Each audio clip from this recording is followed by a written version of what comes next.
shona inoti manyemwe nemunyama hazvisiyane kwete ba. Yamakateerera kudai so ndiyo nyaya version yacho patinokupa nyaya dzese dzinenge dzichiitika dziri paversion. Nhasi uno kubva nezuro pakangobvera pane nyaya iri kunetsa zvekare kunetsa zvekutorevesa yaHolyten mujaya mutsvene gumi. So pana panyaya iripo Holyten ari kuexposa vana vaMnangagwa zvakanyanyisa, ari kunongedzerana navo zvakanyanyisa achitaura kuti zvoni aiwa ka mungatumire masoja kani kumba kwangu ende next time pamunoda kutumira maCIOs enyu yanzi inini ndine zvombo vakada kuuya ngavazive kuti inini ndichangouraya chero 1 wandinenge ndaona. So paitika nyaya iyoyo pane vanoitwa vematrix anotafadzwa chidawa vanetsa nekuita disciplinary camp iyo vari kudzosa vanhu mugwara iseda ukaenda uri wakashandiswa nemadrugs vari kukudzosa mugwara, vari kuswatanudza mwana wese. Saka vabuda iko zvinezvi vari kuoffer kuti aiwa please anenge ari padhuze nemukomana tiri willing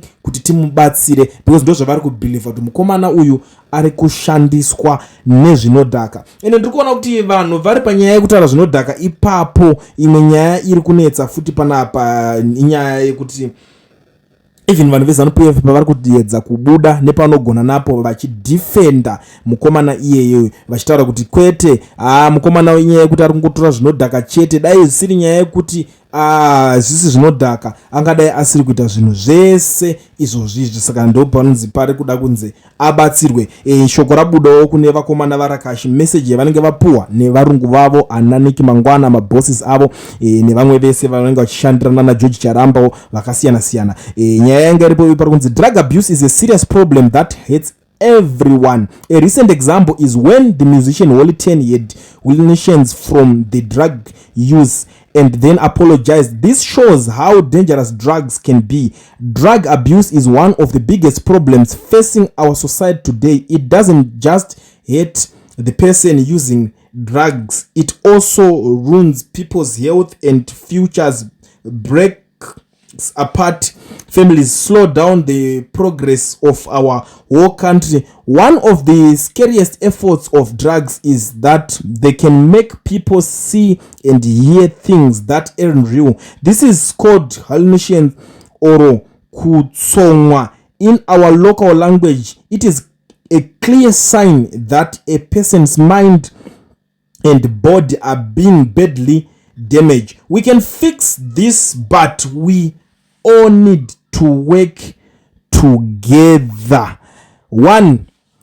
Each person must choose to stay away from drugs and make health decisions. 2. Families must watch out for each other, talk openly, and offer help early. 3. The country needs to create strong laws and spend money on teaching people about drugs, providing treatment, and stopping drug dealers. We need to act now. If we all work together, individuals, families, and the government, we can protect our community and build a better future for our children. Ndiwo mashoko ari kubuda ari kutenderedzwa nevarakashi, asi pakutenderedza kwavari kuita mashoko iwayo tinewo vamwewo vanoita zvemutemo havasi kufara, havasi kubvumirana nezvinhu izvozvo. Tina advocate Fadzai Mahere panapa ndo vari kubuda vari kurambirana nazvo, vanozikana vari gweta ende vari mudzidzisi zvekare weizvozvo zveugweta izvozvizvi, kana kuti mudzidzisi wemaloya kuUniversity of Zimbabwe. Avo vakambunge vari spokesperson weCitizen Coalition for Change ende zvakare vakambenge vari member of parliament wekuMount Pleasant, but vakazosiya zvawo nekuda kuburikidza kwokunge advocate Nelson Chamisa vasiya zvematongerwe enyika kana kuti zvekutungamirira bato reCitizen Coalition for Change. Avo mazuva pakabudikira vachabangu, saka vakazongoresignawo muparliament vaadvocate Fadzai Mahere. Ndo nyaya kana kuti ndo zvinhu zvavanozikana nazvo. Vari kubuda varitotaura kuti zvoni muri kuti chiko apa, musatambe nepfungwa dzedu. Are you accusing him of using drugs? If so, have you reported the matter to the police? These are serious allegations with several consequences under our criminal law. Police Zimbabwe, have you invested these allegations?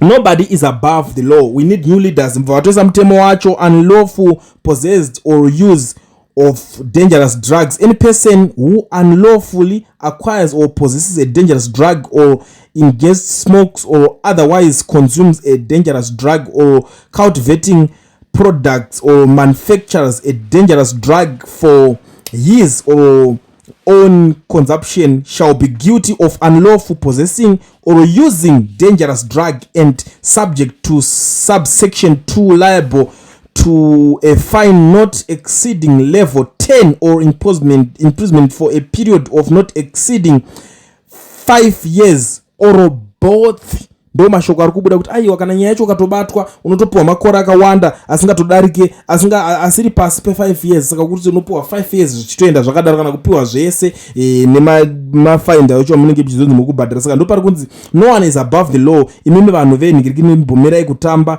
nepfungwa dzedu. Ndo mashoko ari kubuda ari kutaurwa panapa, pari kunzi kwete kutamba nepfungwa dzedu. Saka ndo nyaya yacho iripo. Uyo ari kuti kana muchiri kuti ari kutora zvinodhaka musungisei, nekuti mune proof ma allegations yenyu ari serious. Saka torai munhu asungwe. Ndo nyaya iri kubuda. Holyten wacho hasi kumira ari kutaura kuti zvoni imimi ana Collins itai kuti pwe izveso ndikutorerei state house. Mamwe mashoko aripo, and some people vari kutaura kuti zvoni nyaya yacho iyoyo ma side shows inyaya dzekunyeba, and vamwe kuti let's pray for Holyten because nguva yaari inguva yakaoma and hasi nguva yekuti munoda kuramba muchimusiya akadaro, because mangwana anything can happen. Munogona kuzochema wechidiki uyu nezvinhu zvaari kuzviitira nekuti anogona kuzvipinza muna taisereva. Asi iyewo futi haasi kumira kuramba achitaura, atobuda atotaura kuti dear Collins Mnangagwa, you can't touch me, and the moment you try you are really proving to all of us that you and your father run a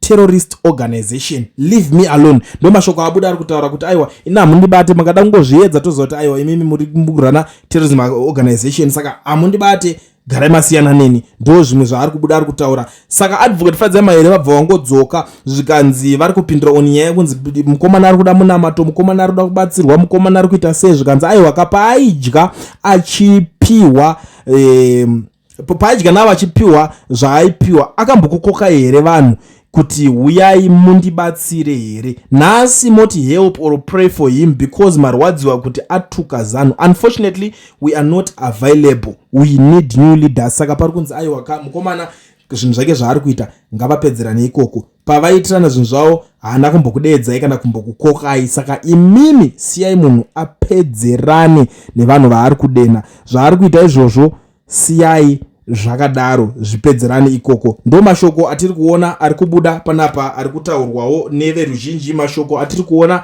ari kutaurwa naadvocate Fadzai Mahere, avo vari kutaura kuti mukomana uyo zvaari kunzi ari kuzoda isozvi kana zvichiita ngaasungwe. Ndo zvavari kutaura. Kana muri kutaura kuti imimi mune umbowo kuti ari kubata zvinodhaka munhu mukati, asi kana zvisirizvo zvekuti muti munamatire paakashanda navo achitamba navo haana kumbokokai, siyai zvipedzerane. Ndo mashoko aripo. Saka ndo situation iripo nenyaya dzacho padzasvika. Saka inini ndangoti ndinguva nepanapa ndichikuzivisai sekutaura kwandambozviita kuti yamakateerera kudai so ndiyo nyaya version yacho patinokupai nyaya dzese dzinenge dziri paversion. Saka kana uchinge watosvika panapa iri first time karike kutanga, zvakakosha tanga nekusubscribe, like this video, share this video nema friends. Unoziva kuti nyaya dzinorohwa pano zvemhando yepamusoro zvokuti hapana kana nyaya ichakujamba kana ichadarikira. Saka iwozvo unofanira kungoita cheteka tiri kungoti garai muine data. Kana waitoita data wotosubscribe, wolike, wotena on the notification bell and tell a friend to tell a friend kuti aiwa kunyaya version zvatanga, nyaya dziya